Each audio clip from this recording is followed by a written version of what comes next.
Ligne droite. Tournez, rotative. La libre information. Ouais, c'est loin d'être l'amour. L'Algérie, elle est en froid. Elle est en froid avec la France, elle est en froid avec le Maroc. Dans la presse, on arrive même à se poser cette question. La guerre du Maroc et de l'Algérie aura-t-elle lieu ? Je vais faire un petit récap et puis évidemment avec mon invité, on va aller beaucoup plus loin.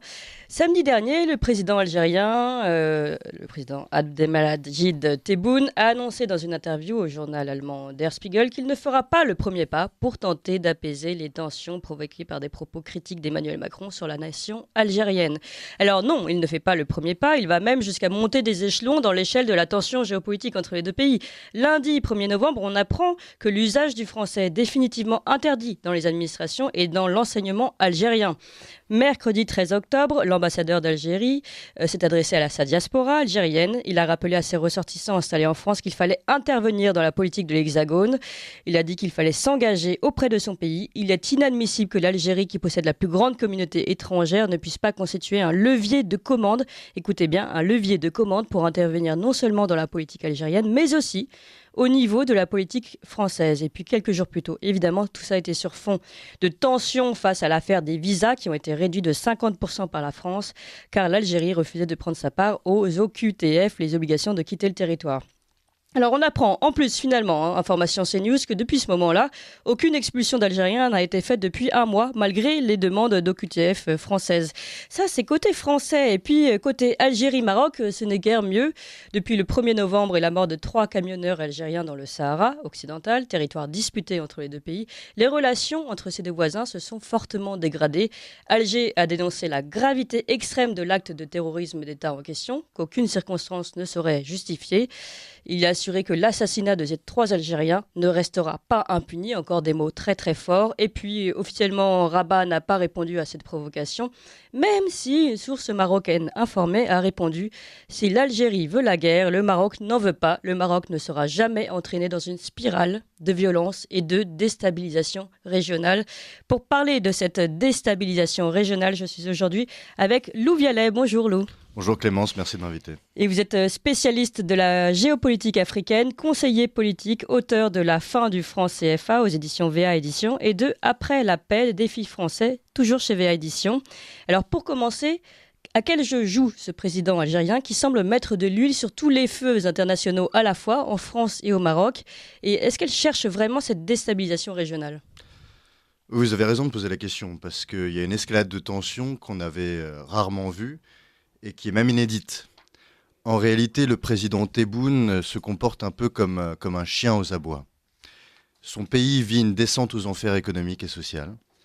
Le mouvement Hirak, qui a eu la peau du président Abdelatif Bouteflika en 2019, est toujours virulent et affaiblit le pouvoir central, qui n'a plus de légitimité, ou très peu. Et de l'autre côté, les problématiques économiques ne trouvent aucune résolution. La rente pétrolière diminue, les recettes diminuent de l'État et le pouvoir d'achat des populations est de plus en plus bas. Et de l'autre côté, il faut bien trouver des moyens à la fois de faire diversion et en même temps, il y a une sorte de fuite en avant. Ce n'est pas seulement la diversion.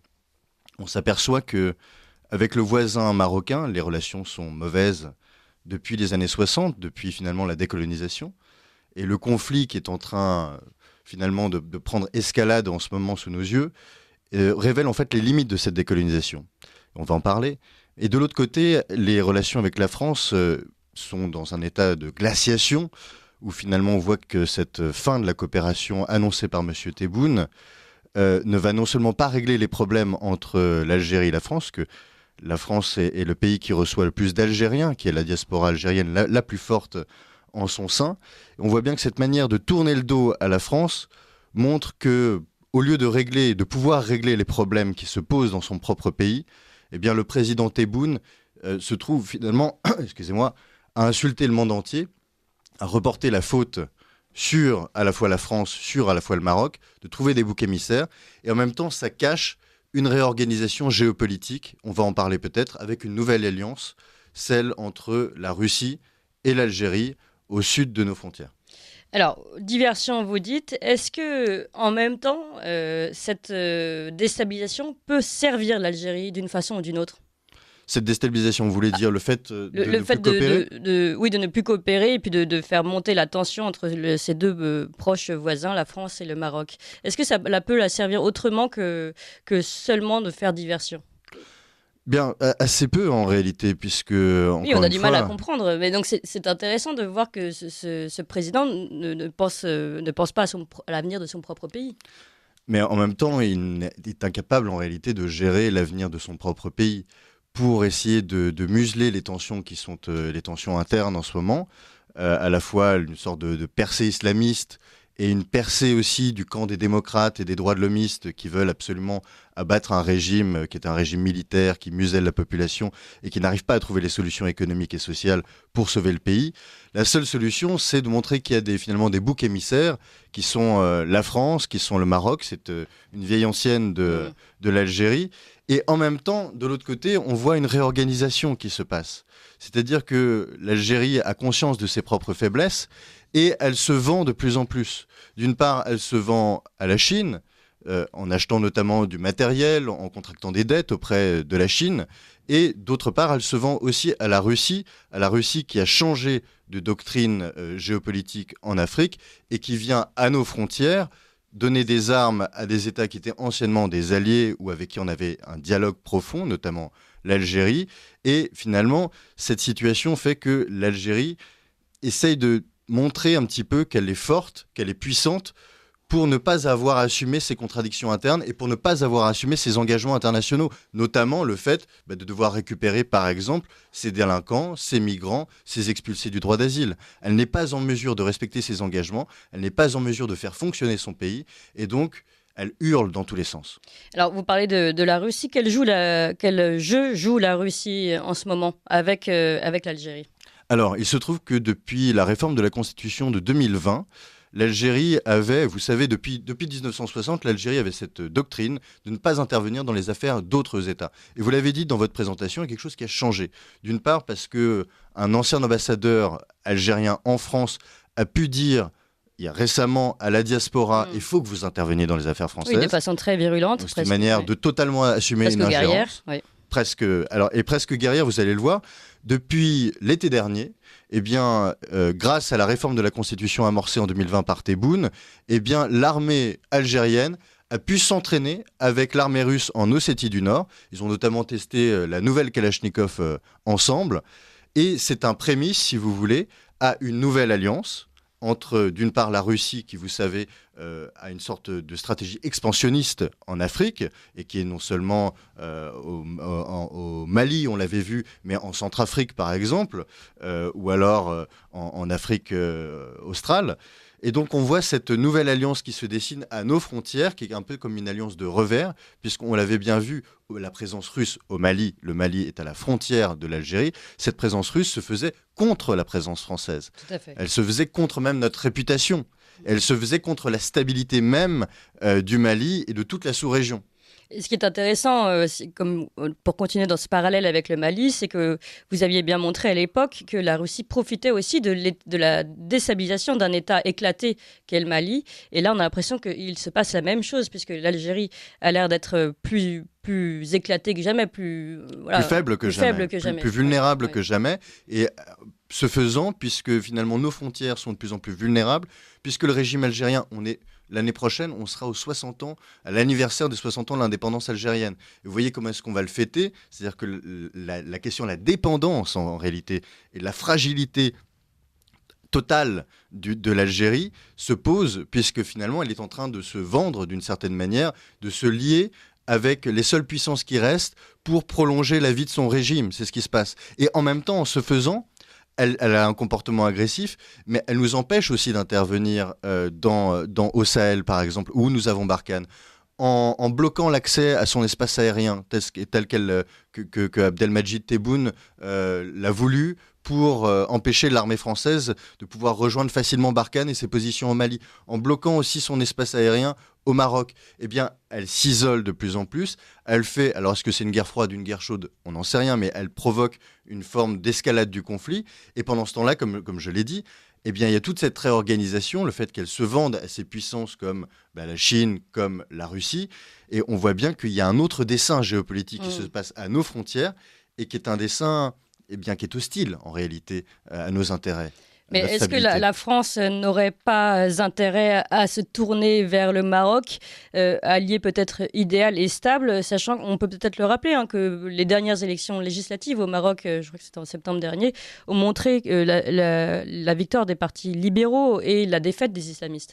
Oui, après, il ne faut pas avoir une vision trop idéalisée du Maroc. Le Maroc aussi est très affaibli par la décennie des révolutions arabes, des printemps arabes. L'économie marocaine ne se porte pas non plus un peu mieux que l'économie algérienne, mais elle dépend aussi d'une rente, la rente des phosphates, avec un tout petit peu d'agriculture. Et il y a aussi des mouvements, il y a quelques temps, il y a quelques années, on avait une percée du mouvement islamiste aux élections, et donc ce pays n'est pas aussi stable qu'on le dit. Il y a un régime, le régime monarchique, qui permet une certaine stabilité, mais la population est elle-même très divisée, est elle-même souffre terriblement. Et de la même manière, alors certains commentateurs pensent qu'il pourrait y avoir pour la première fois une escalade militaire entre les deux voisins, Oui. telle qu'il y avait pendant les années 60 avec la guerre des Sables notamment. Vous savez, il y a cette frontière entre l'Algérie et le Maroc qui est complètement minée en fait par la défense marocaine. Et avec, vous l'avez dit tout à l'heure, avec cette affaire des camionneurs qui auraient peut-être été assassinés au Sahara occidental, eh bien, il y a la question de ces nouvelles tensions militaires entre les deux pays. Donc, sur qui compter? Il est évident qu'on a besoin d'alliés à notre porte sud, et en même temps, ces alliés doivent être fidèles aussi non seulement à la France, mais fidèles à l'Europe. Et on a vu, il y a quelques mois maintenant, que le régime marocain était capable, lorsque l'Espagne ne reconnaissait pas sa souveraineté sur le Sahara occidental, et tout vient de là d'ailleurs, était capable de dire, écoutez, j'envoie 1200 migrants qui sont dans l'enclave espagnole de la Ceuta, je les envoie sur le continent européen en Espagne, alors qu'ils n'étaient pas demandés. On a vu aussi le Maroc avec le problème de Pegasus, ce logiciel qui surveillait notamment les téléphones du président de la République, de ministres français et aussi de personnalités du gouvernement algérien. Est-ce qu'un allié, c'est celui qui nous surveille ouvertement? Donc à la fois évidemment qu'on doit compter dans ce duel d'une certaine manière à nos frontières sur le plus stable des deux, et en même temps il ne faut pas être naïf.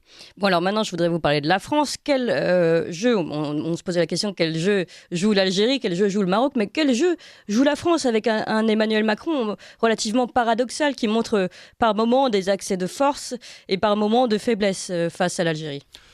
Oui, en effet, et c'est un peu tout le récit de son quinquennat, c'est-à-dire à la fois reconnaître une forme de repentance que la France devrait faire envers notamment et en particulier l'Algérie, avec le rapport Stora, avec un certain nombre de mesures. La commémoration des 60 ans du massacre d'Algériens à Paris en octobre. Absolument. Et de l'autre côté, le fait de fustiger la rente mémorielle telle qu'il l'a fait il y a quelques mois, et aussi même de se poser la question, est-ce que l'Algérie existait avant la colonisation, histoire un petit peu de protester parce que l'Algérie ne voulait pas rapatrier ses migrants et ses déboutés du droit d'asile. Et puis maintenant, cette histoire des visas et des obligations de quitter le territoire. Bien sûr, et le fait aussi que notre armée ne peut plus survoler le territoire aérien algérien, ce qui veut dire qu'on met 2 fois plus de temps quand même pour rejoindre nos troupes, ce qui est un réel problème stratégique. Maintenant, le réel problème, c'est quoi? C'est que finalement, l'Algérie refuse de reprendre ces migrants. Finalement, l'Algérie refuse de continuer à coopérer avec nous. Et elle voudrait finalement que la France s'humilie ou essaye de dire pardon pour reprendre des négociations. Ce qu'on voit, c'est que le paradigme, la situation des relations qui est issue finalement de la décolonisation, c'est fini. C'est-à-dire qu'on avait cet espoir dans les années 60 qui est une autonomie algérienne, qui est une indépendance de ces pays-là. Ces pays sont plus dépendants que jamais, plus fragiles que jamais. Et aujourd'hui, ils ne respectent pas les règles qui font qu'on pouvait coopérer régulièrement. Dépendants de leur position victimaire, d'une certaine rente, comme le dit Emmanuel Macron, et dépendants aussi, maintenant vous l'avez dit, de la Russie notamment. Eh bien oui, ils sont dépendants de la Russie pour pouvoir continuer à avoir des coups de menton et à être aux abois, à essayer de hurler sur les boucs émissaires qu'ils voient en la France et dans le Maroc. Ils sont obligés d'avoir un appui, et cet appui issu de la Russie. En revanche, on peut se poser la question, c'est est-ce que cette situation peut durer ? D'une part parce que l'allié russe, eh bien, il repose sur la force de Poutine et sur pas grand-chose d'autre. Il suffit que Poutine parte et ça peut arriver dans les années qui viennent. Il est en fin de carrière, hein, ça peut durer un peu de temps, mais après Poutine, il y aura une période assez compliquée et on peut s'imaginer que ces alliances-là ne perdureront pas. Mais c'est surtout en fait que notre coopération est en crise. Et que si aujourd'hui des responsables français voulaient régler le problème migratoire, je rappelle que la diaspora algérienne est la plus nombreuse diaspora en France. Il y aurait, selon Tebboune, 6 millions d'Algériens en France. Selon les chiffres français, c'est plus inexact, c'est plus difficile à deviner. Mais si on veut essayer de régler le plus pacifiquement possible ces relations, eh bien ce n'est pas possible. C'est-à-dire que ce n'est pas en haussant le ton, ce n'est pas en essayant de mettre des taquets un petit peu à l'Algérie. Lou Vialet. Pardon ? Lou Vialet, ministre des Affaires étrangères, qu'est-ce qu'il faut faire demain ? Déjà, il faut un président qui soit d'accord pour me nommer ministre. C'est pas gagné. Non, ce qu'il faudrait faire, c'est rétablir un peu ce que je disais à votre micro il y a quelque temps. C'est rétablir un petit peu la menace. C'est rétablir une situation en L'histoire Méditerranée. des OQTF, c'est un peu ce que fait Emmanuel Macron. Il finit par durcir le ton, de réduire le nombre de visas. Mais malheureusement, Clémence, on voit bien qu'en durcissant le ton, en tapant du poing sur la table, en disant il faut respecter les règles, ça marche pas. La seule réponse qu'on a, c'est on arrête la coopération avec vous. Et nous, on se retrouve en face de la Méditerranée, en face de l'Algérie, à se dire mais qu'est-ce qu'il faut faire à ce moment-là ? Oui, qu'est-ce qu'il faut faire ? Il faut sortir de ce paradigme-là. Il faut arrêter de respecter des règles. Il faut arrêter de respecter notre parole. Il faut cesser de taper du poing sur la table. Et si ce n'est intervenir directement en Algérie, ce qui ne servirait à rien dans un premier temps, montrer que si l'Algérie ne contrôle pas ses frontières, notamment au Mali, eh bien nous pouvons lui mettre la pression, par exemple. En mettant, je l'avais dit, une tutelle, par exemple, sur le Mali, en proposant à l'Algérie, si elle continue à faire ses bêtises, eh bien qu'une réunion se tienne avec ses voisins, et notamment avec le Maroc, pour peut-être convenir d'une tutelle dans les années qui viennent, pour lui montrer que c'est ça, finalement, vers où il va. Essayer aussi d'interdire ou de repousser l'influence russe pour finalement amoindrir ses soutiens. On est dans une situation qui, encore une fois, change de toutes les règles qu'on a connues, de tous les usages qu'on a connus depuis 60 ans. Et il faut l'admettre, il faut sortir de ces règles, il faut innover, il faut improviser et il faut durcir non pas le ton, mais notre attitude. D'accord, la France doit se faire respecter. Merci beaucoup Lou Vialet, je rappelle spécialiste de la géopolitique africaine, auteur de La fin du franc CFA et de Après la paix, défi français chez VA Éditions. 7h, 9h sur Radio Courtoisie, suivez la ligne droite.